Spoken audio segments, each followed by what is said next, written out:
দেখতে পাচ্ছেন একটা পিঙ্ক কালারের ভাল্ব, এই ভাল্বটা কখনোই খোলা যাবে না। আসসালামু আলাইকুম, আজকে আমি দেখাবো কিভাবে আপনি এরকম ভ্যাকুয়াম স্টোরেজ ব্যাগ এবং এই এয়ার পাম্পগুলো ব্যবহার করবেন। প্লিজ ভিডিওটি কন্টিনিউ করতেই থাকুন। প্রথমে আমরা এই ব্যাগের মুখটি খুলে নেব। এরপর বালিশটি আমরা ঢুকে নেব। আপনি যে কোনো কিছু ব্যবহার করে দেখতে পারেন, আমি বালিশ দিয়ে দেখাচ্ছি। তারপর এই ক্লিপটা দিয়ে জিপারটা সুন্দর করে লক করে দিতে হবে ভালোভাবে, এমনভাবে লক করতে হবে যেন সুন্দর করে জিপারটা সিল হয়ে যায়। এই যেভাবে 3 থেকে 4 বার নিয়ে যাওয়া আসা করা লাগবে। এরপর যখন লক হয়ে গেল, ব্যাগের উপরিভাগে যে ঢাকনাটা, এই ঢাকনাটা আমরা খুলবো।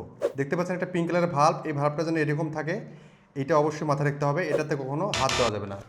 দেখতে পাচ্ছেন আমাদের এটা একটা 40 ওয়াটের লেটেস্ট ইলেকট্রনিক পাম্প আমরা এখানে ইউজ করব। আমি কারেন্টের লাইন দিয়েছি, জাস্ট আমরা সুইচটা চাপবো।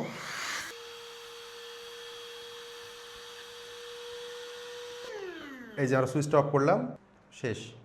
এরপর আমরা দেখাবো কীভাবে আপনারা হ্যান্ড পাম্প ইউজ করবেন। হ্যান্ড পাম্পটা এখানে একটা প্যাচ আছে, এখানে একটা প্যাচ আছে, সুন্দরভাবে লাগিয়ে নিতে হবে। এরপর এভাবে আমরা পাম্প করব। যখন দেখবেন আর পাম্প করা যাচ্ছে না, তার মানে এই ব্যাগটি আপনার রেস্টুরেন্ট অথবা লাগেজের জন্য রেডি। এরপর এটা আমরা খুলে নেব। এরপর সুন্দর করে আমরা ঢাকনাটা এভাবে লাগিয়ে দেবো, তার মানে কমপ্লিট। এরপর আমরা যদি কখনও ব্যাগটা খুলি, ব্যাগটা খুললে বালিশটি আগের মতোই হবে। কীভাবে হবে? জাস্ট আমরা শুধু এই জিপারটা খুলে দেবো। এই জিপারটা খুলে দিলে দেখতে পাচ্ছেন বালিশটি আগের মতো হয়ে গেল। আশা করি আপনারা বুঝতে পেরেছেন। ধন্যবাদ। আসসালামু আলাইকুম।